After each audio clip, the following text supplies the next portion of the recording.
ஹர ஹர நம பார்வதி புதகே ஹர ஹர மகாதேவா. நம்ம இப்போ பார்த்துட்டு இருக்கிறது செங்கல்பட்டு மாவட்டம் திருவடிசூலம் சாலை ஈச்சங்கரணி பகுதியில் அமைந்துள்ள ஸ்ரீ மகா பைரவ ருத்ராலயத்தை பற்றி பார்த்துட்டு இருக்கோம். இந்த ஆலயத்தில் பிரதான மூர்த்தியாக இருக்கிறது ஸ்ரீ க்ஷேத்திரபால பைரவர், அவரை சுற்றி அஷ்ட பைரவர். இப்போ இந்த கோவிலில் பைரவரை நம்ம தரிசனம் பண்ணுவதற்கு முன்னாடி 12 படிகள் இருக்கும். அந்த 12 படிகள்லையும் ஒவ்வொரு படியிலையும் ஒவ்வொரு ராசி வச்சு பிரதிஷ்டை பண்ணிருக்கு. என்னென்னா அந்த படிகளை 12 படிகளையும் தாண்டி பைரவரை தரிசனம் பண்ணும்பொழுது எந்த விதமான தோஷங்களாக இருந்தாலும் நிவர்த்தி ஆகிடும் அப்படின்றது இந்த கோவிலோட ஐதீகமாக இருக்குது.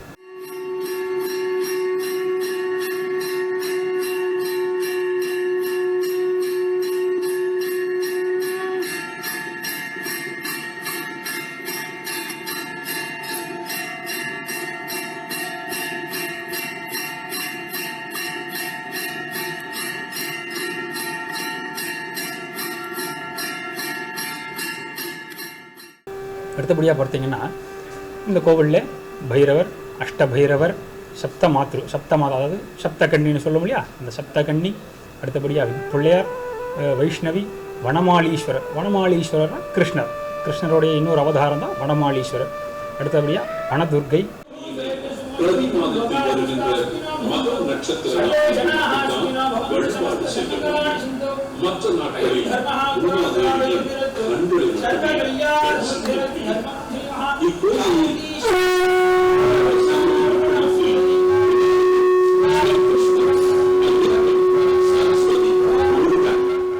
பிரத்யங்கரா, வள்ளி தேவசேனாம்பா சமேத சுப்பிரமணியர்.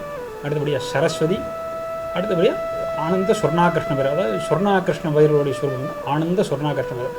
இங்கே ஒரு சொர்ண ரூபமாக இருக்கார்.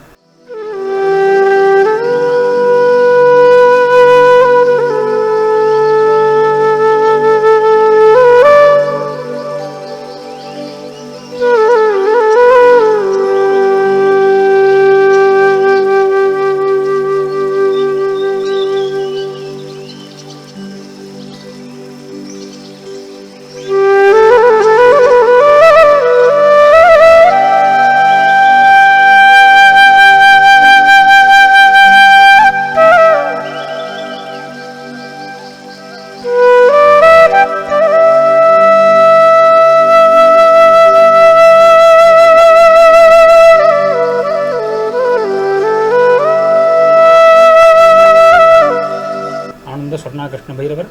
அடுத்தது தட்சிணாமூர்த்தி, ஞான தட்சிணாமூர்த்தின்னு பேர் அவருக்கு.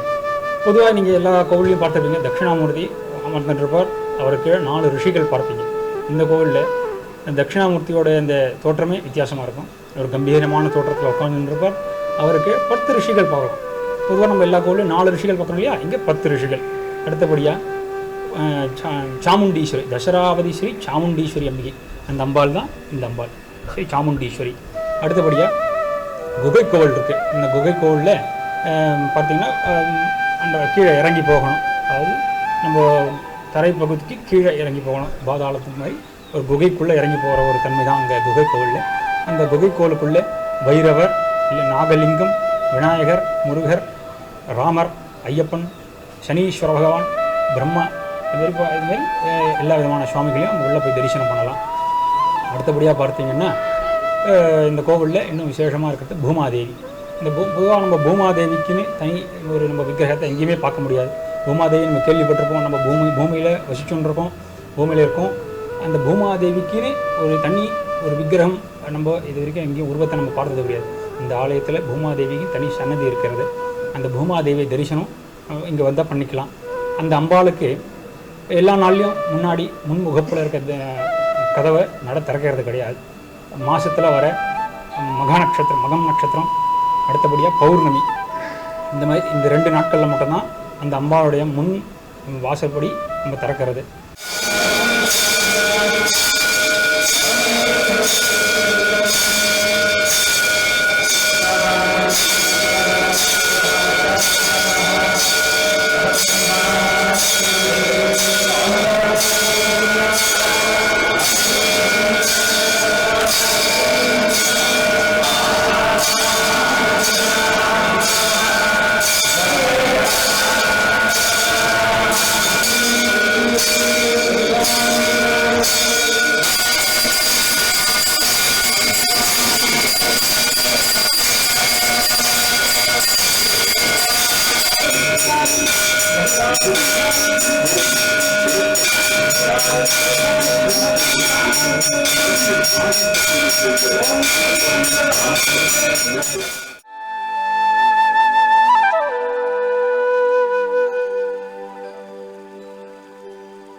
கோவிலில் இன்னொரு விசேஷ ஒரு பரிகாரம் இருக்குது.